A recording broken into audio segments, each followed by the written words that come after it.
Good morning बंधुरा welcome back to my channel आमार चैनेले तुम्हारे सबाइके स्वागत जानाई। तो आशा करी तुम्हारा सबाई भालो आछो और सुस्थ आछो। तो आमिও ভালো আছি আর সোনাইরাও ভালো আছে। তো আজ অনেক দিন পর তোমাদের সাথে ভিডিও শেয়ার করছি।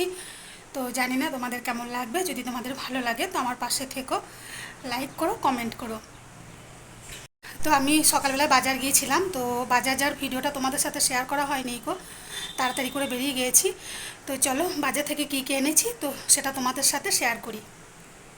তো বাজার থেকে নিয়ে এসেছি কলমি শাকটা ধুয়ে নিয়েছি, আর এখানে নিয়েছি কয়েক পিস মাছ, আর সবজির মধ্যে আলু নিয়েছি, উচ্ছে, পটল আর কাঁচা লঙ্কা, আর ফলমূল নিয়েছি, দেখো আম নিয়েছি, শসা নিয়েছি, কলা নিয়েছি।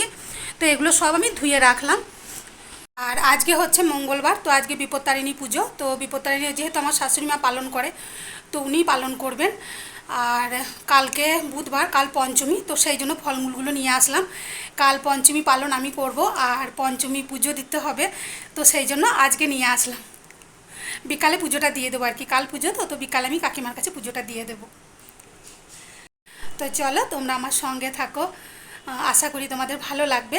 আর আমি তো এখন একা, আমার মেয়ের বিয়ে হয়ে গেছে, তো একা একা কী করছি না করছি সবটাই তোমাদের সাথে শেয়ার করব।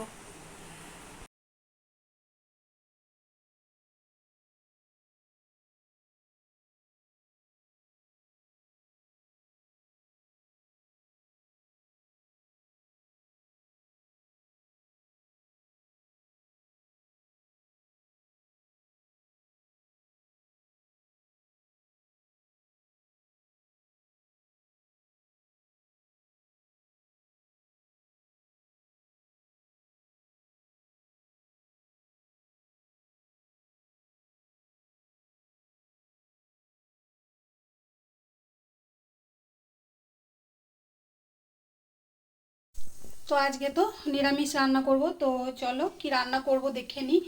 তো এখানে কলমি শাক কেটে নিয়েছি, কলমি শাক করব, আর উচ্ছে আলু ভাজা, আর এটা দই পটল করব।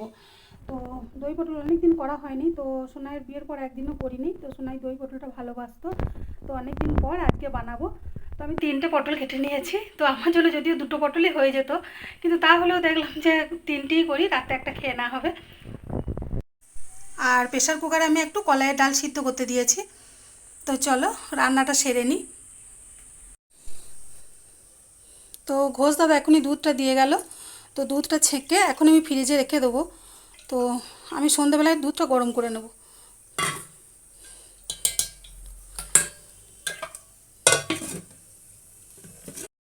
তো কলমি শাকটা বসিয়ে দিলাম, আর কলমি শাকের মধ্যে আমি গুড় দিয়েছি, তো সেই জন্য কালারটা ওরকম হয়েছিল। তো সোনাই বলেছে যে চিনির বদলে গুড়টাই ব্যবহার করবে সব জিনিসে। তো শাকটা হওয়ার পরে দেখো উচ্ছে আলুটাও ভাজা হয়ে গেছে। তো অনেক দিন পরই উচ্ছে আলু ভাজা করলাম আর কি। আর এদিকে ভাতটা আধ ফুটানো করে নিয়েছি। আর সবজির প্রচণ্ড দাম, জিনিসপত্রের যা দাম বেড়ে যাচ্ছে হুড়ুড় করে, মানে আমাদের মতো মানুষদের সংসার চালানো খুবই কষ্ট হয়ে পড়েছে। তো আজকে বাজারে গিয়েছিলাম, তো বাজারে দেখলাম উচ্ছে 120 টাকা কেজি। তো যাই হোক আমি 100 মতো নিয়েছিলাম, তো প্রচুর দাম জিনিসের। হ্যাঁ, তো যাই হোক একটু কিনে তো খেতেও হবে। আর এদিকে দেখো দই পটল বা তেল পটল যাই বলো, তো প্রায় রেডি হয়ে এসেছে। তো এর মধ্যে টক দইটা আমি ফেটিয়ে দিয়ে দেবো। তো এই রান্নাটাও আমি অনেক দিন পর করলাম, তো সোনাইয়ের বিয়ের পর মনে হয় এই প্রথমবারই তেল পটল বা দই পটল যাই বলবে তো সেইটা বানালাম। তো যাই হোক এরকম এইটা তো মাঝে মাঝে তখন প্রায় বানানো হতো, সোনাই ভালোবাসতো পটলের তেল ঝালটা। তো যাই হোক জিনিসপত্রের দাম বেড়ে গেলেও কিছু করার নেই, তো অল্প স্বল্প করে কিনে খেতে হবে। আর এদিকে দেখো এখন প্রায় বাজে 1টা, আর কীরকম দেখো ঘন করে মেঘ করেছে, আর প্রচুর জোরে বৃষ্টি নেমেছে।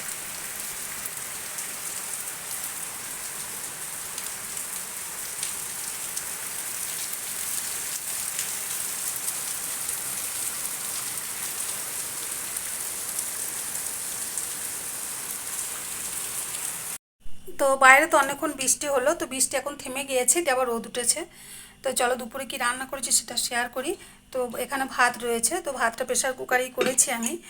আর এখানে আছে উচ্ছে ভাজা, কলমি শাক ভাজা, আর রয়েছে কলাইয়ের ডাল। তো রান্না করার সময় তোমরা সবটা দেখেছিলে, তাও একবার শেয়ার করলাম। আর এখানে রয়েছে দই পটল। তো চলো খাবারটা বেড়ে নিই, তো লাঞ্চটা সেরে নিই।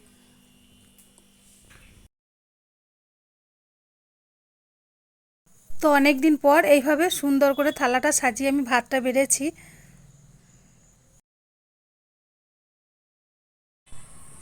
গুড আফটারনুন বন্ধুরা। তো এখন বাজে 5:30। তো আমি একটু কালীতলা দিয়ে একটু হাঁটতে আসলাম।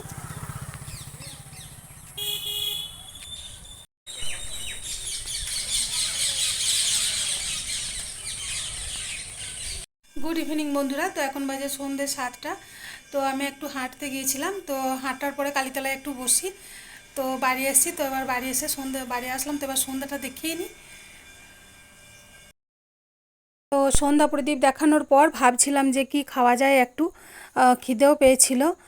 তো মুড়ি খেলাম না, তো দেখলাম যে একটু পাস্তা বানিয়ে নিই, কেননা সোনাই রানীগঞ্জ থেকে 1 কেজি পাস্তা আমার জন্য কিনে এনেছে। আর আমি চাউমিনের থেকে না ম্যাগিটার পাস্তাটা বেশি ভালোবাসি। তো সেই জন্য দেখলাম যে কোনো সবজি টবজি না দিয়ে মানে সিম্পল একটু পাস্তা সিদ্ধ করে নিয়ে হালকা তেলে নাড়াচাড়া করে পাস্তাটা বানিয়ে নেব। আর তার সঙ্গে আমি টমেটো সস আর একটু মেয়োনিজ দিয়ে দেবো। তো তাহলে জিনিসটা বেশ খেতে টেস্টি লাগবে। আর এদিকে আমি হালকা করে একটু হলুদ, একটু জিরে গুঁড়ো, একটু ধনে গুঁড়ো দিয়ে দিলাম, আর একটু লবণ দিয়ে দিলাম। তো আর লঙ্কা, কাঁচা লঙ্কা যেহেতু দিয়েছি, তো সেই জন্য আর শুকনো লঙ্কাটা দিলাম না। তো শুকনো লঙ্কা গুঁড়োটা অনেক সময় অ্যাভয়েডই করছি, কেননা দেখছি মানে লঙ্কা গুঁড়োর ঝালটা বেশি খেলে না বেশি পেট জ্বালা করছে। তো সেই জন্য লঙ্কা গুঁড়োটা দিই নেই। তো এই কাঁচা লঙ্কা দিয়ে যে ঝালটা হবে সেইটা দিয়ে আর কি খেয়ে নেবো। আর এদিকে দেখো মেয়োনিজ অ্যাড করে দিচ্ছি, আর তো টমেটো সসও দিয়ে দিলাম। তো এই জিনিসটা না মানে আমি পরে তো ভয়েস ওভার দিচ্ছি, তো যখন আমি খেলাম তো সত্যি অতুলনীয় টেস্ট হয়েছিল, বিশ্বাস করো। আর আমি দেখেছিলাম যে যেমন তেমন যা হবে টমেটো সস আর মেয়োনিজটা পড়লে তার টেস্টটা পুরো অন্যরকম হয়ে যাবে। তো সেই জন্য আমি এইভাবেই বানিয়েছি, আর সত্যিই খুব সুন্দর টেস্ট হয়েছিল। তো আমি তো বললাম না আগেই যে সবজি টবজি কিছু দিই নেই, জাস্ট পাস্তাটা সিদ্ধ করে একটু নর্মাল করলাম নর্মালভাবে। আর সোনাই খুব ভালোবাসে পাস্তা। তো যাই হোক, আমি এখন খাবার দাবার কিছু সেরকম বানাই না, কেননা মা মেয়ে একসঙ্গে থাকতাম, তো যেটুকুই হতো যা হয়তো মা মেয়ে ভাগ করে খেতাম, তো বানাতেও ভালো লাগতো। আর এখন সেরকমভাবে কিছু বানানো হয় না, তবুও নিজের জন্য চেষ্টা করি কিছু করার। আর ভিডিও করা তো অনেক দিন ছেড়েই দিয়েছি। তো পাস্তাটা সত্যিই মানে খুব ভালো হয়েছিল। তো তোমরা এরকমভাবে সিম্পল মানে বানিয়ে খেয়ে দেখো, দারুণ টেস্ট হয়েছিল। চলো রাতের খাবারটাও তোমাদের সাথে শেয়ার করে নিই। তো দিনের যা রান্না ছিল সবই রয়েছে। তো এটি হচ্ছে আজ আমার রাতের খাবার। তাহলে ভিডিওটা আজ এখানে শেষ করছি। তো তোমরা সবাই ভালো থেকো, সুস্থ থেকো। আর আমার ভিডিও যদি তোমাদের কারো একটু ভালো লাগে তো আমার পাশে থেকো, লাইক করো, কমেন্ট করো। আর তোমাদের সাথে দেখা হবে কাল সকালবেলা একটা নতুন ভিডিওতে, নতুন ব্লগে।